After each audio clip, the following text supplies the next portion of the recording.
rail লাইনৰ দুয়োপাৰে এখন বজাৰ আৰু অতি বিপদসংকুলভাৱে এই বজাৰখন বছৰ বছৰ ধৰি চলি আহিছে আৰু অকণমান অমনোযোগিতা হ'লেই যেন এক ভয়ানক বিপদ হোৱাৰ সম্ভাৱনা আছে আৰু এইদৰে চলি আহিছে বছৰ বছৰ ধৰি বজাৰখন আৰু ট্ৰেইন আহিলে ট্ৰেইনখন যাবলৈ সুবিধা কৰি দিয়ে তাৰ পিছতে আকৌ সৃষ্টি হয় এক বজাৰৰ পৰিৱেশ এই মুহূৰ্তৰ প্ৰথমে দেখুৱাই আছো বজাৰখনৰ কিছু দৃশ্যাংশ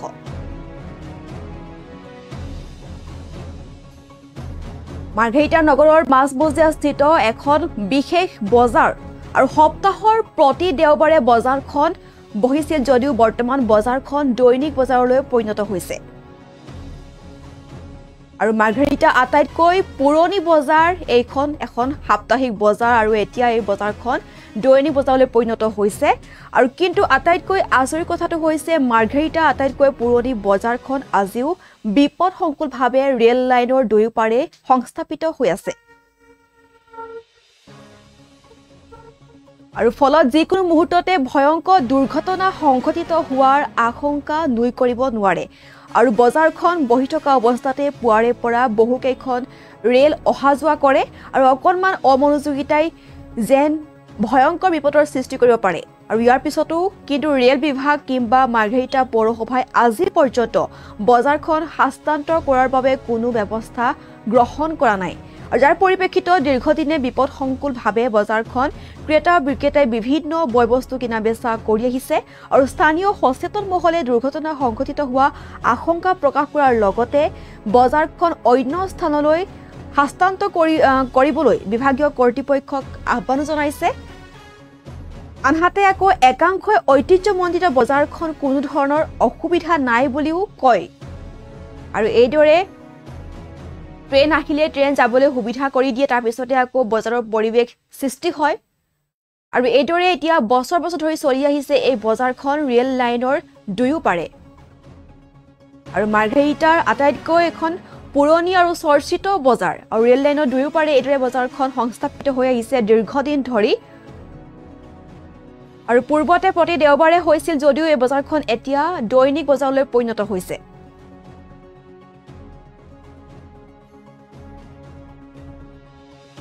আৰু বৰ্তমানলৈকে বজাৰখনত কোনো দুৰ্ঘটনা সংঘটিত হোৱাৰ নাই যদিও একেবাৰে দুৰ্ঘটনা সংঘটিত নহয় বুলিও ক'ব নোৱাৰি যিকোনো মুহূৰ্তত এক ভয়ানক বিপদ অহাৰ সম্ভাৱনা হয়তো থাকিব পাৰে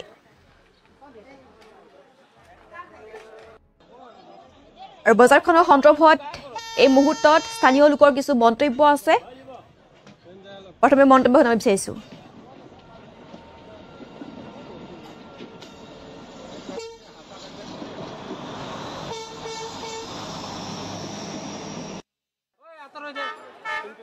হয় মাৰ্ঘেৰিটা এখন পুৰণি বজাৰ বহুত পুৰণি বজাৰ অতীজৰ পৰা বজাৰখন ৰেল লাইনৰ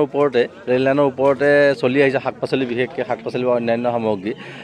বহুতে সময়ে সময়ে কয় যে ৰেল লাইনৰ ওপৰতে বজাৰখন আছে দুৰ্ঘটনা হ'ব পাৰে বা বিভিন্ন ধৰণৰ শংকা মানে কৰে কিন্তু আজিলৈকে আমি সৰুৰ পৰাই দেখি আহিছোঁ কিন্তু আজিলৈকে তেনেধৰণৰ দুৰ্ঘটনা ইয়াত হোৱা নাই ইমান ধুনীয়াকৈ বেলেঞ্চ কৰি মানে বজাৰখন চলি আছে ৰেল আহিলে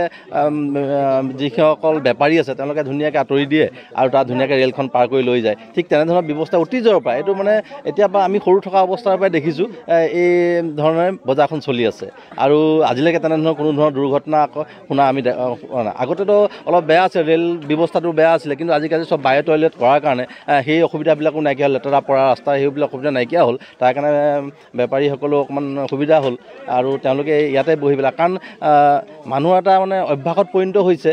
ইয়াৰ বজাৰখন বেলেগ ঠাইলৈ নিয়া বহুবাৰ চেষ্টা কৰা হৈছে কিন্তু ইয়াৰ বেপাৰীসকলে যাবলৈ ইচ্ছা নকৰে আৰু সেইটো কাৰণে কি হৈছে ইয়াত আৰু মাৰ্ঘেৰিটাবাসী ৰাইজেও অভ্যস্ত যে ৰেল লাইনত বজাৰখন কৰিলে তেওঁলোকে মনত অকণ ফূৰ্তি পোৱা নিচিনা এনেকুৱা এটা হয় আৰু সেয়েহে এই বজাৰখন পৰম্পৰাগতভাৱে চলি আছে আৰু সুন্দৰভাৱে এতিয়ালৈকে কোনো ধৰণৰ বিপদ আপদ নোহোৱাকৈ বা এনেকুৱা কোনো ধৰণৰ দুৰ্ঘটনা নোহোৱাকৈ চলি আছে আৰু আমিও আজিও আহিছোঁ এই বজাৰ কৰিছোঁ এই শাক পাত ইয়াৰ পৰাই লৈছোঁ ভাল লাগে বজাৰখনৰ এটা পুৰণি এটা ঐতিহ্য আছে আৰু সেয়াই কথা আমাৰ মাৰ্ঘেৰিটাৰ যিখন বজাৰ ট্ৰেইন আলি কাষত যিবিলাক মানুহ বহিছে ইয়াৰ ফলত অহা যোৱা কৰোঁতে মানুহৰ বহুত অসুবিধা হৈছে এই বজাৰখন এই ঠাইৰ পৰা অইন ঠাইলৈ নিয়াটো অতি সৌভাগ্যজনক বুলি মই ভাবোঁ আৰু সেৱা ভাৰতী পৌৰাঞ্চলৰ অবিভক্ত ডিব্ৰুগড় তিনিচুকীয়া এই দুখন জিলাৰ